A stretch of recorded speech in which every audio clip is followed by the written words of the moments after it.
Hi friends, welcome back to another video. Today's video, I'm going to be ranking all 12 books the Fantasy Frens Book Club read this year together on the Fable app. It's hard to believe that 2023 is almost over and we have another year in the books as the Fantasy Frens community, and 2024 is going to be the third year of Fantasy Frens. It is so hard to believe. The Fantasy Frens community has grown beyond my wildest dreams. When I started our book club over on Fable, it wasn't even called Fantasy and Frens at first. The original name was Fantasy and Folklore because I thought I was really doing something there. And then I realized how important the aspect of community was to me, and my platform was built around building those relationships with you and curating friendships. And then Fantasy and Frens just started to roll off the tongue and it just made sense. It was really one of those light bulb moments for me where I was like, Fantasy and Frens, that's it. And almost 2 years later, this community has grown so much and we've accomplished so many things together. And most importantly, we've read so many amazing books together, which brings me to today's video where I am ranking each book we read together as a book club throughout 2023. So just in a moment, I'm going to pull you over into a tier list maker where I'm going to literally rank all 12 books we read together this year and talk a little bit about each of them and how I felt about them. And I think you'll be surprised to see which book out of the 12 we read together was my favorite. I think you're going to be surprised because it surprised me. Without further ado, let's jump into the video and rank the 2023 Fantasy and Frens Book Club picks. All right, here we are in the tier maker where I've got all 12 books that we read together this year set up and ready to rank. This will be a public template that I will share within the Discord and the club and on anywhere I can share it, I will, so that if you want to participate and make your own tier ranking list, whether you read all 12 books or whether you joined Fantasy and Frens a few months ago or this week and you just want to rank the books you've read for funsies, this list is your oyster. But I thought it would be fun to sit down and rank all the books that we read together this year because people love opinions. We love listening to each other's opinions. Why else are we here? So, without further ado, we're gonna get into the ranking. Okay, so the first book we read this year was A Broken Blade by Melissa Blair. This was like a new adult fantasy romance. Really good for fans of Throne of Glass, and I enjoyed this one. I believe I gave it like 3.5 out of 5 stars. I didn't love it, but I didn't hate it, but I liked it enough to continue on with the series, and I ended up reading the sequel, A Shadow Crown, and I liked it a lot more than A Broken Blade. I just thought there was like a lot of like technical issues with it being like overwritten in some places and underwritten in others. In terms of like enjoyment, I feel like this could be in C because this was like I don't want to say like I disliked it. I just didn't love it. So I'm going to put it in, it's like in between B and C. Okay, this, I also can shift around my rankings later, probably when we're all done. But I'm going to put this in B for now and see how I feel about it. It was just like a perfectly average book, just like middle of the road. Nothing too terrible to say about it, but like not amazing things to say about it either, which is kind of like the worst place to be for a book. For me personally, like if I don't have anything to say about it, I mean, that's kind of that's not a good sign. The Bone Shard Daughter. This was a really fun one, and I remember that a lot. We read this together in February, and we even got Andrea Stewart to sit down and chat with us for about an hour, which was really cool. This seems like it was so long ago. I really enjoyed this one, and I know a lot of you did too. So it's going to go, Bone Shard Daughter is going to go straight to A for me. Yeah, straight to A. I loved the magic system. I loved the world. I loved how this world kind of spans like an archipelago of islands. And I loved how bone shard magic worked and how you kind of like write code into literal shards of bone to essentially create things and beings. I don't know. It was just really, really cool and also had like a mystery element to it. And I know I enjoyed the book more and appreciated it more after I got to interview Andrea Stewart about it. So I feel confident about this being an A. Going into March, we read The Rage of Dragons by Evan Winter. Now, I know this book was not for everyone because it is very combat and strategy heavy, and it's also a revenge plot, and there's not much else going on besides that. So I know for other readers in the group that like wasn't enough for them to say enjoy it because maybe they like books with more romance or something, because there's not any of that really going on. It's very combat heavy. It's very like gladiator-esque, Game of Thrones. I really enjoyed it. I liked the slower pace. I liked reading about the strategy. I loved reading the training montages. And I think I'm going to put this in A as well, but I think I like this more than The Bone Shard Daughter. So it's going to go in A, but it's going to go ahead. This is going to go ahead of The Bone Shard Daughter for me. I have not read the sequel, The Fires of Vengeance, yet, partially because life and my TBR is killing me, but also I didn't want to read the sequel yet because we don't know when book 3 is coming out. And so that was like my reasoning for not continuing the series yet. But I promise I will be, because I know this is supposed to be a quartet. So we'll see where that goes. But I really enjoyed The Rage of Dragons. Okay, in April, remember in April, I called for a month of standalones because we kicked off the year with starting 3 new series, 2 of those series being unfinished. So I was like, April, let's call for a standalone. Y'all really like those months, just because it gives us a break. It's a one and done. We picked to read Circe by Madeline Miller, and oh my God, was this book freaking magical. I loved it. I loved it. I loved it. I loved it. I can't say a single bad thing about it. Madeline Miller is a master at her craft. It's going into S tier for me because this was like 5 stars, no notes. That's not surprising for me because I truly loved The Song of Achilles with all my heart, and it was one of my favorite reads of the year prior, 2022. So I was really excited that we read a standalone, something on the lower fantasy end, and just something that was just so breathtakingly gorgeous. That's going into S for me. And it was also really fun to see you guys read this book for the first time too, because I know it's super popular. And so I know a lot of you also reread it with the club because it was one of your all-time favorites as well. So that was just like a really cool experience as the club, and it's something I remember and think about often. Into May, we read Shannon Chakraborty's newest release, The Adventures of Amina al-Sirafi. 2023 was the year of the pirate for me. I read more pirate books than I would say anything else, because 2022 felt like the year of the Viking, and then 2023 was the year of the pirate. What will 2024 bring? Who knows, but I'm here for it. I really loved Amina al-Sirafi. I ate that shit up. And I know a lot of you guys too. I listened to it on audiobook, and I just thought it was so immersive with the way that you're listening to someone tell you a story and kind of like a frame shift narrative. Plus, I really, really loved the characters. I loved Amina. I loved her crew. I loved the little connections to the Daevabad trilogy because this does take place in the same world as Daevabad. I know when I finished it in the moment, I was like, 5 stars, no notes. But now sitting on it, it's like, I'm not sure, now that I've sat on it for months, I'm not sure if this is going to be in my top fantasy books of the year. It's very close, but I'm not sure if it's like quite S tier. But I know we're only talking about books that we've read with the club. So for now, I'm going to put this at the top of A. Yeah, top of A. That's what I'm thinking. That feels like a safe place for now. I might move it later. June was no surprise that we read Fourth Wing.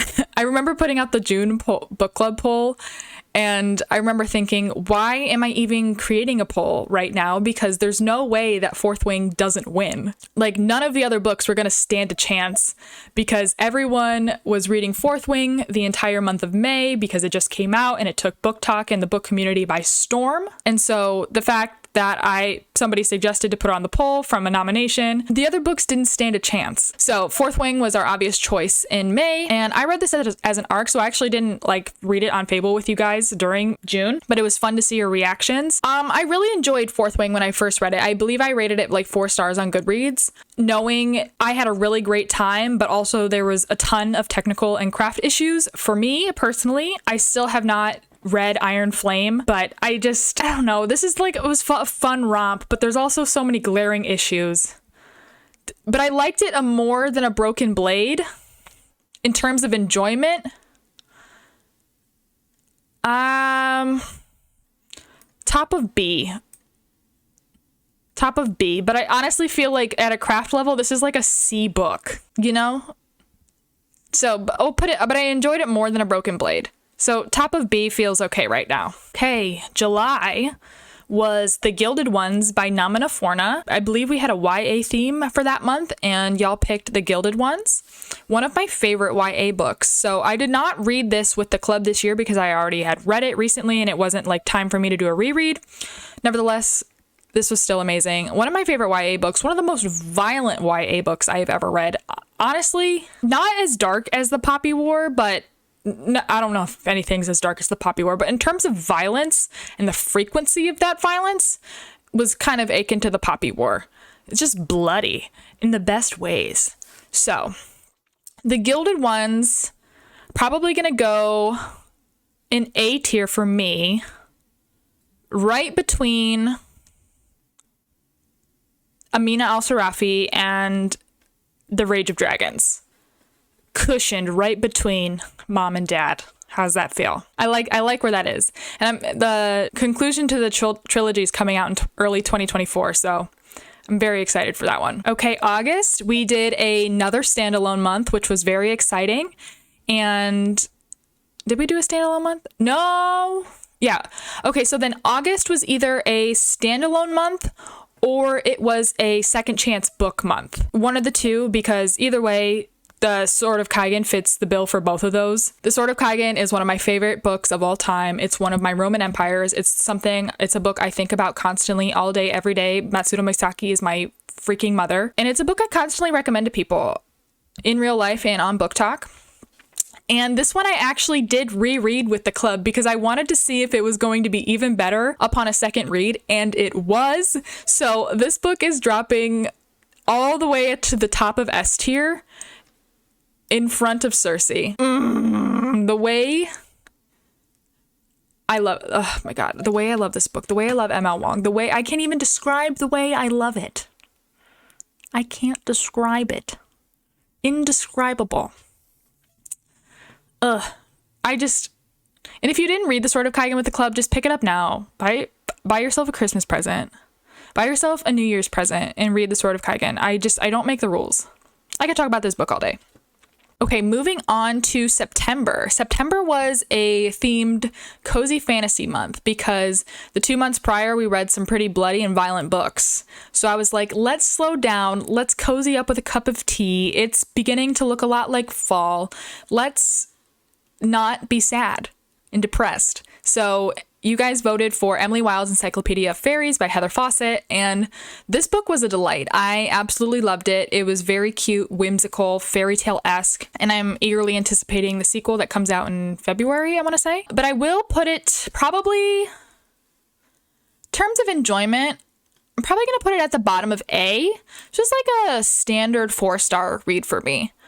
I really enjoyed it. I have more good things. I don't really have anything bad to say about it, but I just know that like I have so many other books that I loved more, if that makes sense. But like putting Emily Wilde at the bottom of A, that feels good to me. So yeah, that's where that's going to go for me. And I can't wait to see what Emily and Wendell Bambleby are up to in the sequel. Emily Wilde's Map of the Otherlands, I want to say. Okay, so then October was the theme. I remember the theme was books that feel like October, because there were books that weren't necessarily, I didn't want to do something that was like dark academia, nor did I want to do like horror or anything gothic, but like books that just feel like they should be read in October, or they just give like October vibes. Like, you know what I'm talking about? Like, it could be cozy, it could be spooky, it could be eerie, it could be gothic. There's a lot of which ways October can go, but you guys decided to read One Dark Window by Rachel Gillig, and I think this was the most perfect October book. It was gothic, it was eerie, it was whimsical, it was dark, it was everything. And I know when I reviewed this, I said it was one of my favorite books that we had read together as a book club, and that rings true. So I am putting it in S tier, and I'm gonna put it between The Sword of Kaigen and Circe. I feel like The Sword of Kaigen being at the top of S tier is kind of a cop-out, because I had already read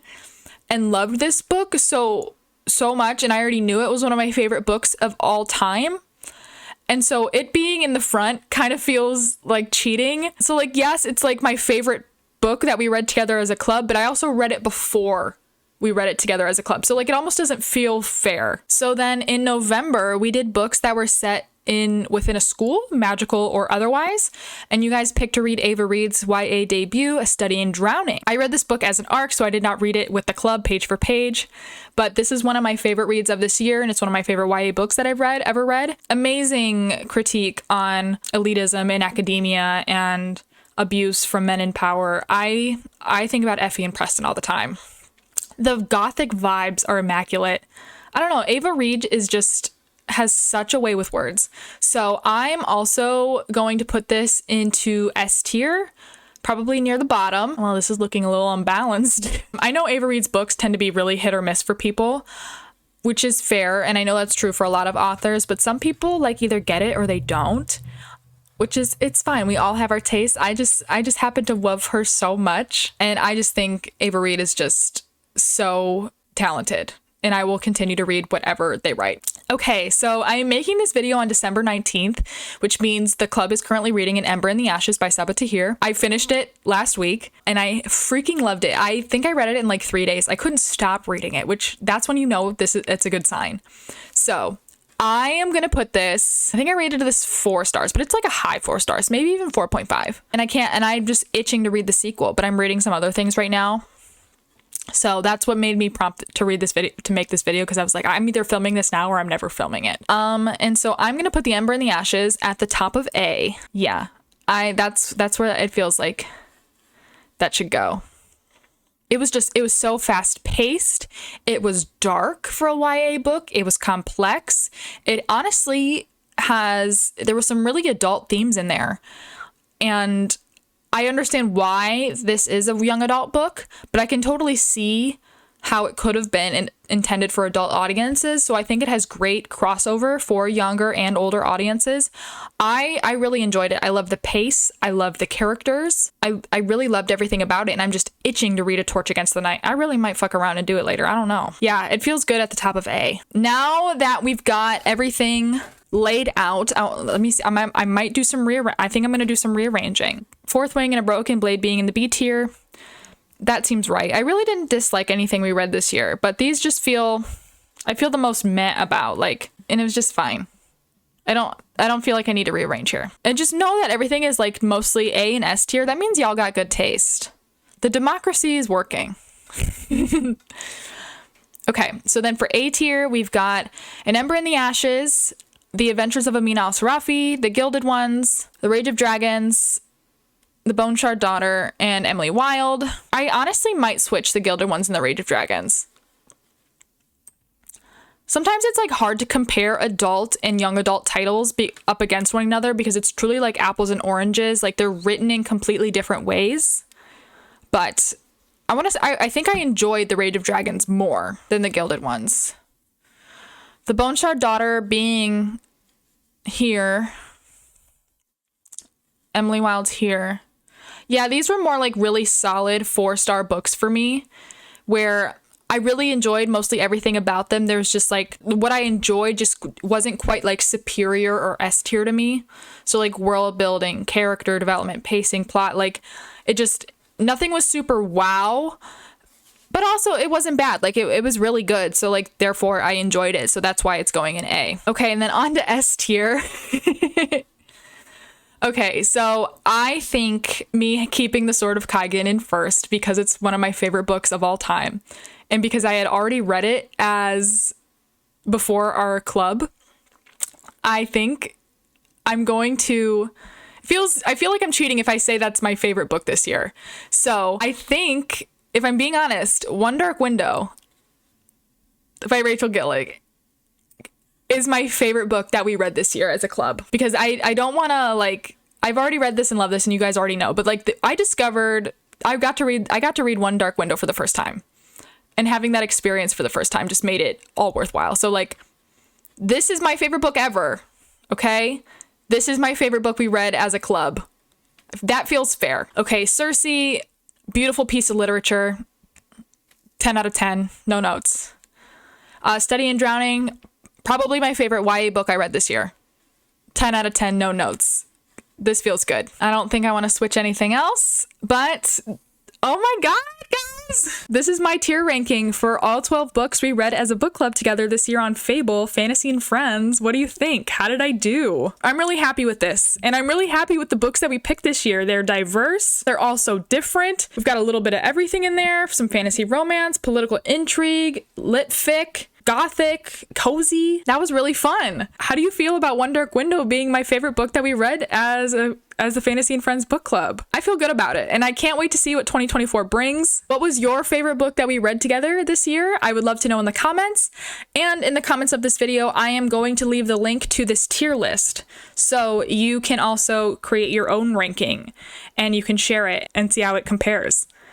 That was a lot of fun. I can't wait for 2024 with you guys. It's going to be even better than ever.